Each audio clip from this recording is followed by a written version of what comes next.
দেখুন পক্স হওয়ার পর যে কি অবস্থা হতে পারে। এই বাছুর এইরকম একটা বাছুর ছিল,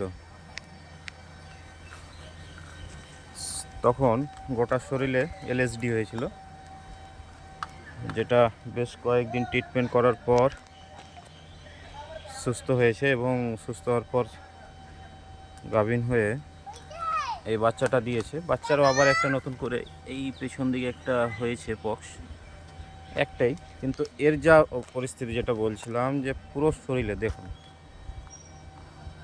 মনে হবে একটা বাঘ যেরকম দাগ থাকে সেই রকম ডোরা কাটা দাগের মতন, চিতাবাঘ।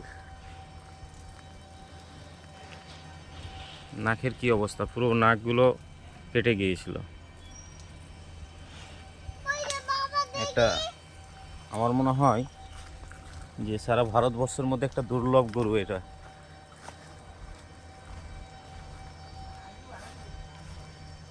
কোনো দিকে বাদ নাই, শুধু শরীরে না, পায়ের খুর পর্যন্ত খুর পড়ে গেছিল তো, খুর খসে গেছিল না? হ্যাঁ, আবার নতুন করে গজিয়েছে। দু মাস ঘরের মধ্যেই ছিল, দুধ খেতো আর ঢুকে যেত, কোনো রকম ওর মায়ের দুধটা খেত। হ্যাঁ, বাঁচার চান্স ছিল না তখন, যে পরিস্থিতি ছিল। দেখেন কানগুলো ফুটো হয়ে গেছে, কেটে গেছে। সর দেখি সর, এদিক দিয়ে। এখন পুরোপুরি সুস্থ, এখন আর কোনো প্রবলেম নাই, শুধু দাগটুকু থেকে গেছে।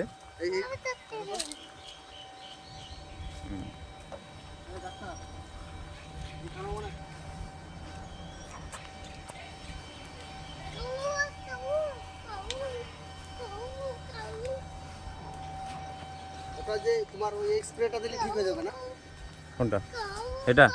হ্যাঁ, স্প্রেটা দিবেন। হুম, আর কিছু ইনফ্লামেশন আছে, ওটা ট্যাবলেট দিলে ওটা কমে যাবে। মারাত্মক কিছু না, হালকার মধ্যে আছে এটা।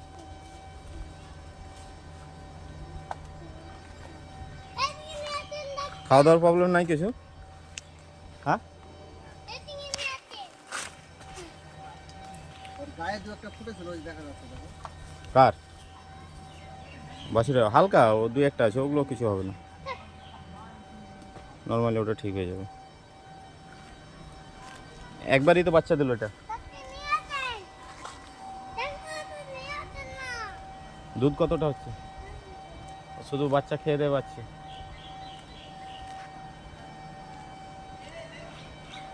বাচ্চা কতদিন হলো? 3 মাস। এখনো সেটা হবে না। প্রেগনেন্ট হয়েছে নাকি? ষাঁড় দেখিয়েছিলেন?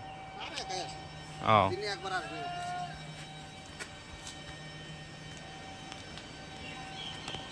তো 6 মাসের নিচে হয় না। হুম,